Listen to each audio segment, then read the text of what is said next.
What up YouTube, my name is RadiantXela and I'm here to share with you my love for the Digimon card game. This card game is fairly new to my country, at least. It's been out for a year and a half or so, and it's just getting bigger and bigger, and we're really enjoying ourselves playing it out here. So as a local aficionado who's gotten a lot of people into the game and such, I really wanted to share with you 5 reasons why I think the Digimon card game is so great. The 5 things that I think set it apart from all of the others. And the first thing is the most basic one. It is the Chrono Gauge. Now this mechanic was developed originally for Chrono Clash, a card game by Bandai, in which basically when you pay for a card, instead of tapping lands or such as you do in Magic or by tapping energy in Dragon Ball. So in this one you move any marker, I'm using this turtle, to the side for depending on what the cost of a card is. So let's say I wanted to play this JP. So I would have to move it 3 spaces closer to my opponent. Now what this does is, why this is so brilliant, is because that it really makes it difficult to rush down an opponent. It means that if you want to make a power play, you better be ready to pay for it, because it's going, let's say I wanted to play like a big guy. If I want to hardcast like the Hercules Capitarimon, it costs 12. So and it can never go past 10. So first of all, my opponent would have had to set me to 2, and then I would have to set him to 10. And if I do that, then I'm letting my opponent build a lot of momentum and have it a lot easier in taking me down. And that's so great, because that means that aggro decks are fairly uncommon and require not just a lot of luck, but way more planning than in most other games. You can't just sit here and tap for free all the time, because your opponent will have outs to that. Yeah, so that's the first thing I think is so great. It's the Chrono Gauge, which is hilarious because Chrono Clash actually didn't work out at all, but it seems like they got it working fine for the Digimon card game. The next thing I want to talk about that's so great is inherited evolution. So in the Pokemon card game, you have evolutions as well, right? Your Bulbasaur becomes Ivysaur, becomes Venusaur. In Digimon, it's sort of the same thing, as you might know from the TV shows. However, the thing is with Digimon, that in most of the computer games and in most of the lore, how a Digimon digivolves or evolves or Shinkai, if you're into that sort of nerdy stuff, depends on how you raise it, how the tamer raises it. So in the Digimon card game, you can evolve anywhere. So this one could digivolve into any number of rookies. For example, I could digivolve it into a Terriermon. Then, or I could digivolve it into a Betamon if I wanted to. It simply states that on both Betamon and Terriermon that it is a cost 0 to digivolve from a level 2.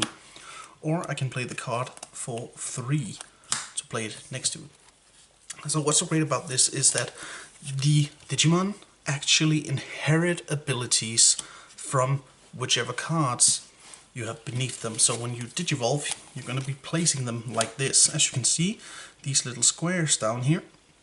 And this adds abilities to the Digimon on top. So let's just quickly like add this and then this. This would, I couldn't do this in the game, but if this was in Champion Ultimate and then onto the Mega, this would mean that the Mega might not have that much card text, that much effect on its own. It might actually, you could have a vanilla Mega without any abilities. But due to the inherited effects, it would also gain the piercing from JP and the unsuspend to gain memory from the Argomon underneath. So it actually matters how you evolve your Digimon. You can't just use like any green Digimon and get the same Mega, depending on which babies you're using in trainings, rookies, champions, ultimates. You'll have so many different types of Megas, and that's really a great thing that really sets this game apart from like every other game I've played, because this is inherited abilities, evolutions done right. So next thing is color identity. So in the Digimon card game, the different colors are, as with most of the other card games, the base colors. So we have green, red, blue, green, yellow, purple, black, and white. So what the Digimon card game does right is that the colors have identities that they keep with. So the green cards that I have right here in front of you, they focus mostly around attacking your opponent's suspended Digimon, inflicting damage or gaining effects when you defeat Digimon. Red would be more focused on small time deletions and inflicting lots of damage in one strike. Black is sort of a gimmicky color. Blue is a bouncy, control-y, stun type deck. And they don't overlap. They keep their color identities to the Digimon. Like also the Digimon fits into the color they're in. So like Hercules Kabuterimon, he's only in green because he's an insectoid, so he's a green type. While some of them might overlap, like Terriermon, for example. Here he's a cute little rabbity beast, so he might exist both in green and yellow. And I think that's really great that that they stick with the identity. So you're quite unlikely to see something like a Terriermon in black, because he's not really a gimmicky kind of Digimon. He's a supported kind of Digimon, and that's green and yellow. That does that, so that's pretty good. Next up, point number 4 actually is the amazing artwork, as you can probably see here. So one thing is, this is a base Hercules Kabuterimon from the, it's not called Retro Collection or something. What's so great about this is they've taken the artwork from the old Digimon game, the one that came out in the 90s, I think. And they printed the old artwork onto these cards and kept them. Or you can, of course, also get newly designed Digimon, it's not always, but... and then you have their alternative arts, and this is really alternative arting done right? So you still have the same basic Digimon here on Hercules, but for this specific set they've chosen to add the borders from the old card game, which is really cool. Another example of alternative art is this Betamon here, which is really cute on its own, but then you've got the alternative art in which Betamon and Koromon is charging. I can't really tell what it is. I think it's some sort of big virus Digimon in the back. So the artwork is just crazy. Like, the one thing I think this game might need to up it a bit is the Tamers. We have Ken here with Mimi, while the humans, they look exactly as they do on the show. They're not like abbreviated versions or something like that. But I would like to see more in-depth backgrounds for the Tamers. Even the alternative art Tamers and box topper Tamers, like this JP here, he's the box topper.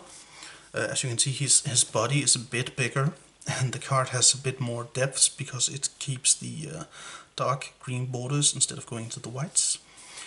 But I still would like to see bit of this sort of background art on some of the Tamers, because Tamers are such a big part of how you play the game. You always want to play Tamers in your deck to support your Digimon. So yeah, definitely like to see that. There's also things like this, which is just like celebration promos. I think they did in BT7, the 7th set, which features the Digimon and their Tamers. This is what I would like to see of the Tamers in general, right? And this is just a Hercules Kabuterimon, so it would have been cool to have an Izzy counterpart where he was more focused, but you could still see maybe a Tentomon or something in the background. So the last part I want to talk about, the 5th thing that really makes the Digimon card game great in my opinion, is the price scaling. Now let's have a look at these cards here. As you can see, there are many different foilings and rarities in this game. Like, anything that isn't super secret meta, you can get for less than 10 euro. This is super rare. Is worth, I think, 2 euros as of today. Whereas the alternative art is worth 7, and that's price scaling done right. These cards aren't overly expensive. I tried to get into Flesh and Blood recently, and it's so expensive that it didn't feel worth it to me. What Digimon does is that it releases a lot of the same cards meaning that even super rares technically aren't that rare, and promos are also pretty easy to come by and not always that expensive. However, you still get the swag points for adding things like alternative arts, which greatly increase the value of the card, but that's it done right. Like an alternative art, super busted, super cool artwork is supposed to be more expensive than the normal version, and I really think that is how you do it right. So these were the 5 things I think set apart the Digimon card game from the others that are currently on the market. I hope you enjoyed this video, Tamers, and if you did, make sure you like, subscribe, and come back later. When I hit 500 subscribers, or if I do, I'm going to be doing a giveaway in which I give away 1 or 2 of the starter decks that are currently in circulation, depending on how long it takes. So make sure you invite your friends to come and watch. Tell me what you'd like to see from these videos in the future, and I'll see you all next time.